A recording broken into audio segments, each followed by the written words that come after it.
என்னிடம் ஜாதகம் பார்க்க ஒருத்தர் வந்திருந்தார், ஒரு பாட்டிம்மா. கூட குட்டி பேரன் அழைச்சின்னு இருந்திருந்தா. 5 வயசு 6 வயசு தான் அந்த பையனுக்கு. ஆனால் ரொம்ப குண்டாக இருந்தது அந்த குழந்தை. அவள் ஜோசியம் வந்து குழந்தைய பற்றி கேட்கறதுக்கோசரம் இல்லை, அவள் வேறு இருப்போ ஜோசியம் கேட்டுட்டு அந்த பாட்டி அங்கே ஆச்சுட்டான். இப்போ பாரு சாப்பிட்டுக்கிட்டே இருக்கான் மாமி, என்ன பண்ணான்னு தெரியல எனக்கு. ஸ்கூல் கூட போக மாட்டேங்கிறான் சாப்பிடணுன்றதுனால.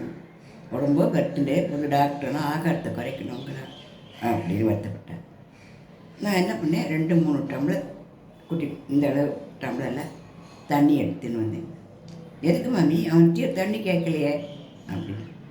அந்த பையன்கிட்ட இந்த வாட்டரை குடிப்பா, எனக்கு வாட்டர் வேணும், எனக்கு பிஸா வேணும், பிஸா சாப்பிடு, பிஸா வாங்கி தரேன், இந்த தண்ணியை குடி, தண்ணி குடி, இந்த டம்ளர் தண்ணி பிஸா வாங்கி தரேன், இதை குடி, அதையும் 3 டம்ளர் தண்ணி இந்த குடி.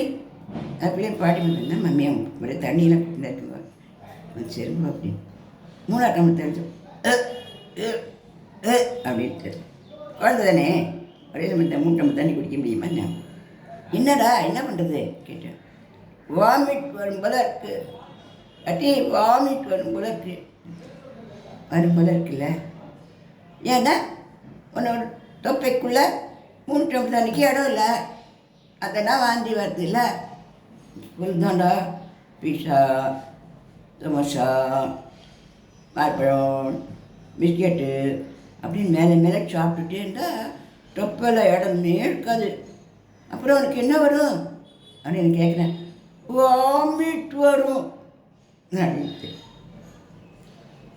அப்படி சாப்பிடக்கூடாதுண்ணே, பாட்டியோ அம்மாவோ எப்போ சாப்பிட கொடுக்குறாங்களோ அது மட்டும் சாப்பிடுண்ணே, சரியா? அப்போ நீ வாமிட் எடுத்த அவ்வளோ கஷ்டமாக இருக்குல்ல உனக்கு இல்லை? ஆமாம் பாட்டி, வாமிட் வருமா? ஆமாண்டா, வாமிட் வரும்டா. தொப்பைக்கு வந்து 4 மணி நேரத்துக்கு ஒரு தரம் தான் அது பச்சிக்கும். அப்போ போட்டால் அது என்ன பண்ணும், மிக்சியில் ஜாரில் ஜுர்ன்னு அரைக்கிற மாதிரி அரைச்சி தொப்புக்குள்ளே தள்ளி விடும். நான் மேலே சட்டா என்ன பண்ணும், வாமிட் வரும்டா, என்னடா பண்ணுறது அப்படி சொல்லி அனுப்பிச்சி விட்டேன். இது ஒரு சாதாரண ஒரு செயலாகத்தான் நானும் நினச்சேன். சரி, குழந்தைக்கு சொல்லிட்டோம்,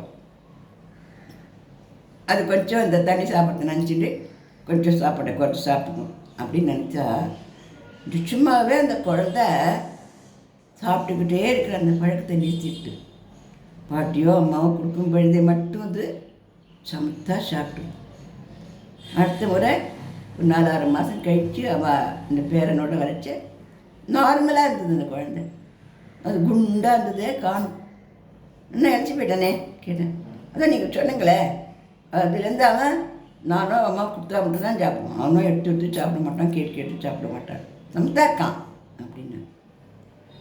எனக்கு தீபாவளி ரொம்ப ஆச்சரியமாக இருந்தது.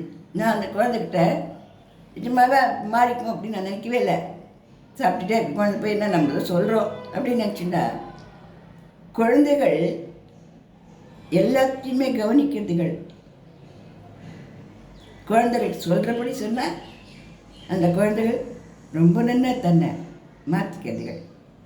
அதுதான் இந்த பரிவனம்.